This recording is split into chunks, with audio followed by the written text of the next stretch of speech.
7 Action News investigator Bill Proctor first told you about a local man making a living off the backs of poor people. And now we find out Leonard Bale was busted years ago by another Action News investigator, and he only got a slap on the wrist. What can be done about this guy, Bill? They've been working on it. A lot of the victims say what's happening now is long overdue. In fact, local real estate lawyers took a close look at property records involving Bale, the sales records, and they filed a lawsuit accusing him of fraud. They believe what Bale has done could be criminal. And we know Wayne County Prosecutor Kim Worthy is now investigating him, but some are trying to warn others about Bale, and they are doing it by any means necessary. One warning came in the form of a message scribbled on a bathroom wall of a house Bale sold recently. It sent the newest occupants to WXYZ.com. The writer clearly had seen our stories on Bale. Leonard Bale has dodged our questions again and again. He sells houses on land contract, but many people, like these buyers gathered round our conference table, later discovered the house they thought they were buying from Bale is in foreclosure. That means the bank or the county owns the house, not Bale. And they are out the thousands of dollars in cash they put down and the money shelled out to fix up the property. But the people we talked to are just a handful of the many who have crossed Bale's path. Len Bale has been around a very long time, and he's been dodging questions just as long.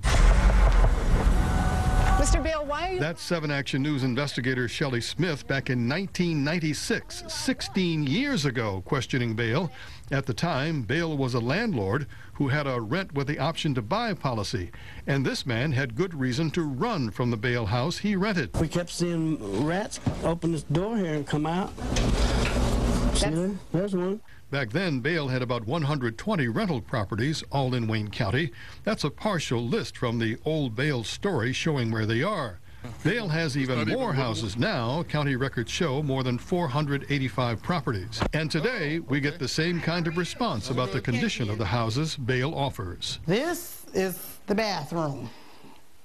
If you use the toilet, the sink, the tub, everything overflows. But as Shirley Smith reported back then, Bale was paying his tenants a fee to file a homestead exemption in their name.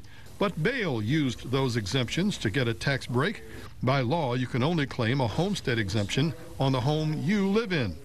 These court records show Bale was charged with a misdemeanor and paid a few $1,000s fine. I think it's despicable. Fast forward now to this single Wayne County mother of 3 who bought a house from Bale 2.5 years ago.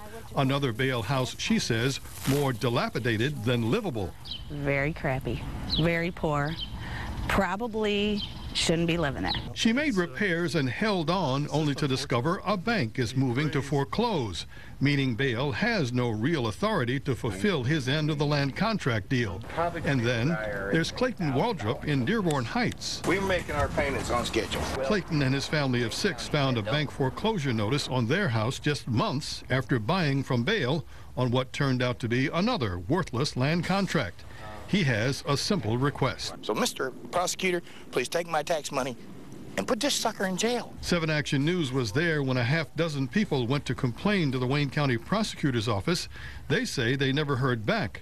Why no answer? And why hasn't Bale been considered for charges? All I can say is it's under investigation, so I can't come on the facts. We caught up with Wayne County Prosecutor Kim Worthy. Most of our deed fraud cases and mortgage fraud cases take a long time because they're very paper intensive. Attorney Mike Jafar represents 10 people he says are frustrated with waiting on local government to go after Bale. He filed a lawsuit against Bale, alleging fraud and civil conspiracy to commit fraud. But he and his law partners say there's plenty of evidence to support criminal charges. We've seen a regular and ongoing pattern of obtaining money from unsuspecting people by false pretenses. The very same people who complained to the Wayne County prosecutor about Bale say they also took complaints to the state attorney general's office. Well, the spokesman says the AG is no longer investigating Leonard Bale. Yeah, Bill, this kind of thing's been going on now, apparently unabated for 15 years or so. What's going to happen now? 10 people filed in this most recent lawsuit. Could be 10 more very soon. Of course, it's in civil court. It kind of plods along, but they're hoping that finally Bale is standing in front of a judge and has to answer some tough questions. All right, plod is a good word. All right, thanks, Bill.